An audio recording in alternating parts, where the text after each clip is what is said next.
दोस्तों, महात्मा गांधी को भारत को आजादी दिलाने और उनकी अहिंसावादी सोच के कारण आज दुनिया भर में एक आदर्श पुरुष के रूप में जाना जाता है। पर आपको जानकर हैरत होगी कि गांधी जी के जीवन से जुड़ा एक ऐसा पहलू भी है जिसका जिक्र इतिहास के पन्नों में तो बखूबी किया गया है, लेकिन उसके बारे में कोई भी बात तक नहीं करना चाहता। गांधी जी के जीवन का ये पहलू है उनके द्वारा आश्रम में महिलाओं पर किए गए अश्लील प्रयोग। गांधी जी ने सन 1906 के दौरान 38 वर्ष की उम्र में ब्रह्मचर्य धारण कर लिया था। बता दें कि किसी भी व्यक्ति को ब्रह्मचर्य धारण करने के बाद हर प्रकार की शारीरिक संबंध और काम भावना से दूर एक आध्यात्मिक जीवन का पालन करना होता है। तो ऐसे में गांधी जी को भी यही करना था। अब वो किसी भी महिला से संबंध नहीं बना सकते थे। इन सब के चलते उनके व्यवहार में भारी परिवर्तन आने लगा। वो महिलाओं की मौजूदगी में असहज और अजीब सा महसूस करने लगे। अपने व्यवहार में आए इस परिवर्तन को दूर करने के नाम पर गांधी जी ने अपने आश्रम में महिलाओं पर अश्लील प्रयोग करने शुरू किए। वो नग्न महिलाओं से अपने शरीर की मालिश करवाते और उन्हीं के साथ पूरी रात नंगे होकर सोते। आश्रम की इन महिलाओं में उनकी पौत्र भतीजी मनुबेन भी शामिल थी। इस तरह के प्रयोगों से गांधी जी के समर्थकों में आक्रोश और असहमति फैल गई। यहाँ तक कि गांधी जी के सबसे करीबी जवाहरलाल नेहरू ने भी इन प्रयोगों को असामान्य बताया।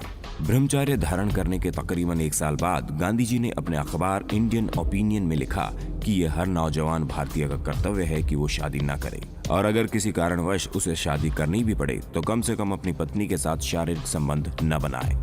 आगे चलकर गांधी जी ने ऐसे कई आश्रमों की स्थापना की जहाँ वे इस तरह के प्रयोग करने लगे। इन आश्रमों में बहुत से जवान लड़के लड़कियों को साथ में नंगे होकर नहाने और सोने को कहा जाता था, लेकिन किसी भी प्रकार की सेक्सुअल एक्टिविटी करने पर उन्हें सजा दी जाती थी। आश्रम में पति पत्नी भी एकांत में साथ नहीं रह सकते थे। किसी भी तरह से कामोत्तेजना महसूस होने पर उन्हें ठंडे पानी से नहाने को कहा जाता था। ये सब देखकर गांधी जी के सेक्रेटरी निर्मल कुमार बोस ने उन्हें समझाया कि जब तक जनता आपकी इस नई विचारधारा को ठीक से समझ नहीं लेती, तब तक आपको अपनी पौत्र भतीजी मनुबेन के साथ बिस्तर साझा नहीं करना चाहिए, वरना जनता आपको गलत समझेगी। वल्लभ भाई पटेल ने गांधी जी के मुंह पर कह डाला कि आप जो कर रहे हैं वो अधर्म है। इसके जवाब में गांधी जी ने कहा कि मनु के साथ सोना मेरे लिए अधर्म नहीं बल्कि नैतिक कर्तव्य है।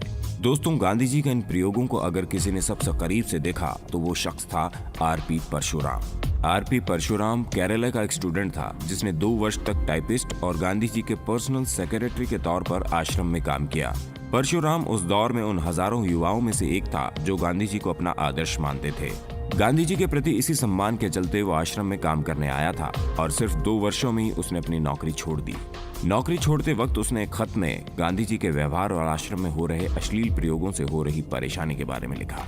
उसने लिखा कि आप हमारे राष्ट्रपिता हैं। मैं आपके कार्यों से हमेशा प्रभावित रहा हूँ। जब मैं पहली बार टाइपराइटर के तौर पर आश्रम में आया तब मेरे मन में आपके लिए और आश्रम वासियों के लिए बेहद सम्मान था, पर आश्रम में पहले 24 घंटे बिताने के बाद ही मैंने आपके प्रति इस सम्मान का एक बड़ा हिस्सा खो दिया। आपके महिलाओं के साथ निर्वस्त्र सोने और नहाने के मैं सख्त खिलाफ हूँ। मैं खिलाफ हूँ इस बात के कि आप उन युवाओं को अपने इस तरह के प्रयोगों के लिए इस्तेमाल करते हैं बिना ये सोचे कि उनको कैसा महसूस होता होगा। दोस्तों, हम भारत के लोग अपने महान लोगों के प्रति बेहद संवेदनशील होते हैं। हम ऐसे सोचते हैं